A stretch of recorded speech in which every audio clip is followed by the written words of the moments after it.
दोस्तों, big boss OTT के live feed में घर के अंदर इस समय फुकरा इंसान और मनीषा रानी ने मिलकर कहीं ना कहीं पूजा भट्ट को बुरी तरीके से एक्सपोज कर दिया है। क्योंकि दोस्तों, जिस तरीके से पूजा भट्ट इन दिनों बदली बदली से नजर आ रही है, कहीं ना कहीं पूजा भट्ट के इरादों पर अब घर वालों को भी शक होना शुरू हो चुका है।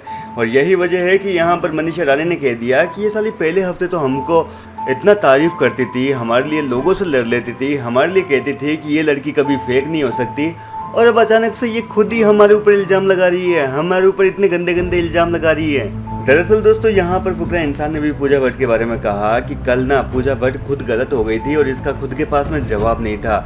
इसको सवाल मैंने पूछा था कि भाई जो टास्क था वो जनता के पर्सपेक्टिव के हिसाब से करना था, लेकिन इसने इतना घुमा फिरा के 1 घंटे तक बातों को घुमाया फिराया चकराया, फिर भी ढंग का जवाब नहीं दे पाई है। क्योंकि इसके पास जवाब नहीं था, इसको पता है कि खुद गलत है, लेकिन इस चीज़ को वो मानेगी नहीं।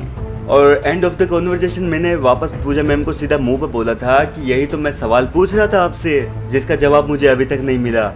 कुल मिलाकर दोस्तों, पूजा भट्ट अपनी गलती पर भी अपनी गलती मानने को तैयार नहीं है। क्योंकि ऐसा इसलिए क्योंकि पूजा भट्ट को बेचारी को स्क्रिप्ट दी गई है और वो बेचारी एक रोबोट की तरह उस स्क्रिप्ट को फॉलो कर रही है। और यही वजह है कि यहाँ पर मनीषा रानी भी कह रही है कि जब पहला हफ्ता था तो वो मेरे को इतना लाड प्यार से रखती थी, बेबिका की तरह मेरे लिए स्टैंड लेती थी, लोगों से लड़ लेती थी और सबके सामने कहती थी कि ये बंदी कभी गलत नहीं हो सकती, तुम सबसे सच्ची है ये बंदी, ये रियल है, ये जो बोलती है वैसा बिल्कुल सच होता है। और अब अचानक से सडनली पूजा भट्ट को ऐसा क्या हो गया कि वो मेरे लिए ऐसे मतलब मेरे अगेंस्ट चली गई, मेरे को फेक बोलती है। कुल मिलाकर दोस्तों, कहा जाए तो यहाँ पर पूजा भट्ट जिस तरीके से अचानक से घर के अंदर अपने नेचर में जिस तरीके से बदलाव लेकर आई है, उस चीज़ से कहीं ना कहीं घर वालों को पूरी तरीके से शक है कि पूजा भट्ट का कुछ तो चक्कर चल रहा है। जी हाँ दोस्तों, चक्कर क्या चल रहा है ये तो हमने कई बार नोटिस कर लिया। कभी वो स्क्रिप्ट के साथ पकड़ी जाती है, तो कभी वो मेडिकल रूम के बहाने जाती है, तो कभी उसको बिग बॉस अकेले में कन्फेशन रूम में बुला कर देते हैं ज्ञान।